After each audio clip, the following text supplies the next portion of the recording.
Oi pessoal, tudo bem? Estamos aqui de novo para falar sobre o que? Segurança em escola, aquele assunto que não termina nunca, né? A gente fala sempre porque não sai da mesma coisa. Tivemos aí o último problema que foi na Escola Estadual Sapopemba e esse inclusive falaram, né, que o atirador sofria bullying e tudo mais, e aí chegou naquilo que chegou. Gente, o que a gente tem que pensar quando a gente fala de segurança em escola?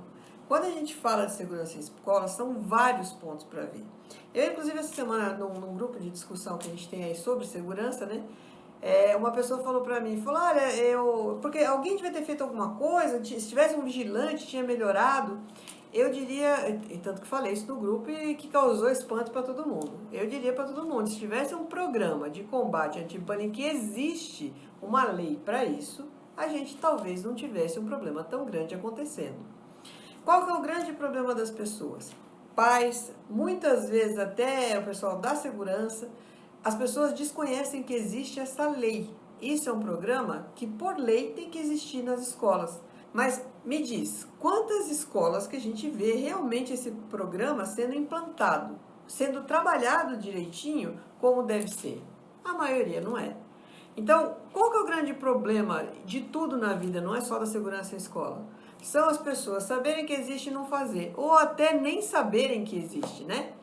Porque quando você sabe que existe um programa e que você tem que cumprir esse programa pela Secretaria de Educação, você sabe que você tem que botar aquilo para funcionar e tem que ensinar quem está dentro daquela escola como que vai se defender daquilo. Ensinar os trabalhadores daquela escola como é que eles vão aplicar práticas que evitem que essa violência aconteça. Quem não conhece, quem não sabe, não vai saber o que fazer realmente. Nesse caso, inclusive, na reportagem fala, né, que o menino já tinha feito lá, numa das reportagens que eu li, reportagem eu acho um negócio assim meio complicado, né, cada uma fala uma coisa, cada história era de um jeito, parece aquela história do monstro dos S.A., já assistiu o filme? Quando eles vão dizer como era o monstro, cada um fala que era de um jeito, na verdade não era tudo aquilo, era só uma criança disfarçada. Se as testemunhas estão corretas, houve uma falha na segurança de entrada de crianças pela primeira vez na história da monstruosidade. Não confirmamos nem negamos a presença de uma criança humana aqui hoje à noite. Uma criança voou por cima de mim e explodiu um carro com a visão laser! Eu tentei fugir, mas ela me pegou com o poder da mente e me chacoalhou como um boneco. É verdade, eu vi tudinho. Minha opinião é de que está na hora de entrar em pânico!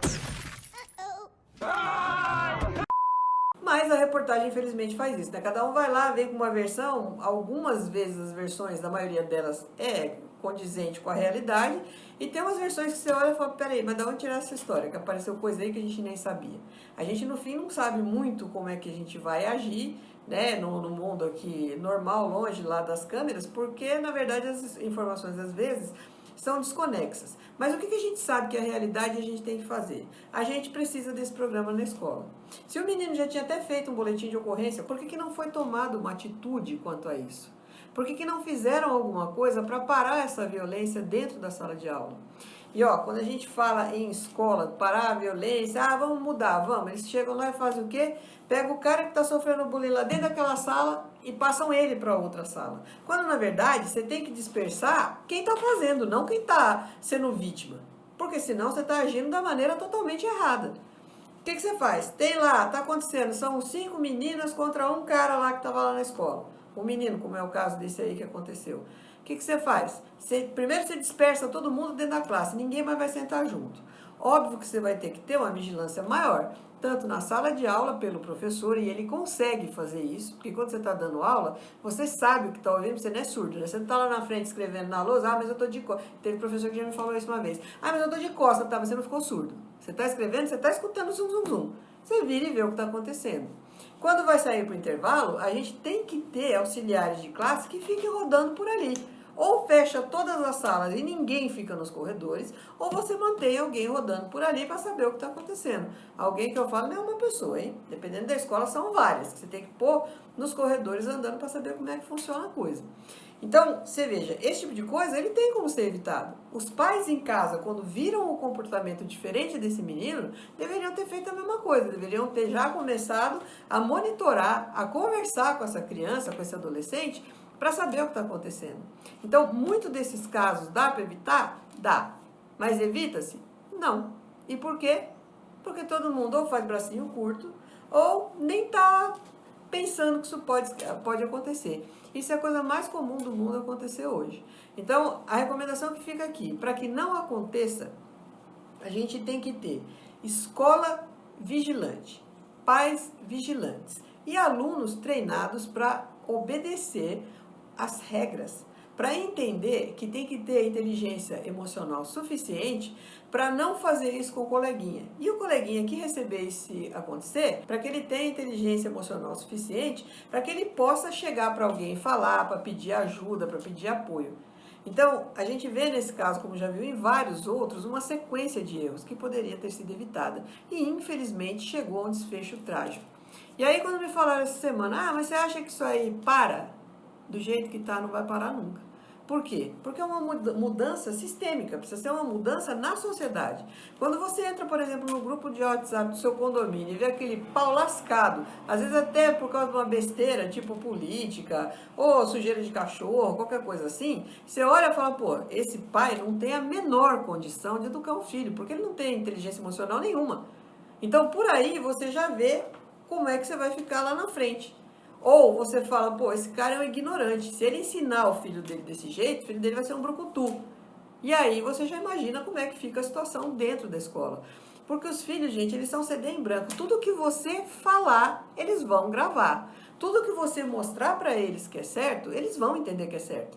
E vão lá na frente fazer. Então, se você quer evitar a violência dentro da escola, tem uma série de passos que pai, escola e a própria segurança pública vai ter que seguir. Por exemplo, a segurança pública precisa realmente patrulhar as ruas para que não aconteça o que aconteceu numa entrevista aí que eu dei essa semana, a semana passada.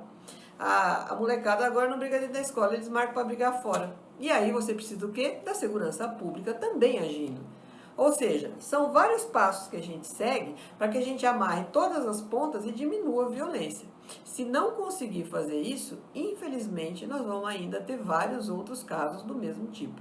Então, professor atento dentro de sala de aula, auxiliares atentos no corredor, diretoria, coordenação, toda entendendo que isso não é brincadeira de criança e precisa se tomar uma providência, que precisa se punir o autor, porque autor que não é punido, ele vai fazer outras vezes. A gente não pode, como eu falei lá no negócio de trocar a sala de aula, você não pode trocar a vítima, você tem que trocar o autor se você precisar. Você troca os autores de lugar, não resolveu, troca de sala. E espalha, né? Um em cada sala. Também não junta tudo que deixar o grupinho formado, vai ser a mesma porcaria daqui pra frente. Ah, não vou fazer com esse, mas vou fazer com o outro porque eu posso. Então, se você não mostra pro autor que ele tem que baixar a bolinha, isso vai continuar a vida inteira. Então, por que quando eu recomendo uma escola de fazer alguma coisa, eu falo, olha, você tem que tomar atitude, mas não é tirando a vítima da sala, é tirando o autor. Porque se você não quebra aquela célula, porque eles ficam todos unidos, né? O autor e mais aqueles que estão olhando e não estão fazendo nada ou até estão ajudando. Então, se você não quebra isso, a vítima é que sai prejudicada. Então, você precisa realmente quebrar essa união dos autores do bullying e tirarem eles da mesma sala que o outro. Agora, a vigilância tem que ocorrer. Em caso o pai, quando vê realmente que alguma coisa está errada, tem que tomar uma providência. Então, fica aqui a minha visão sobre esse problema. Se querem acabar com o problema, todo mundo tem que se movimentar. Não dá mais para ficar parado. Até porque, como eu já falei no começo, nós temos uma lei que mostra que a escola é obrigada a fazer alguma coisa.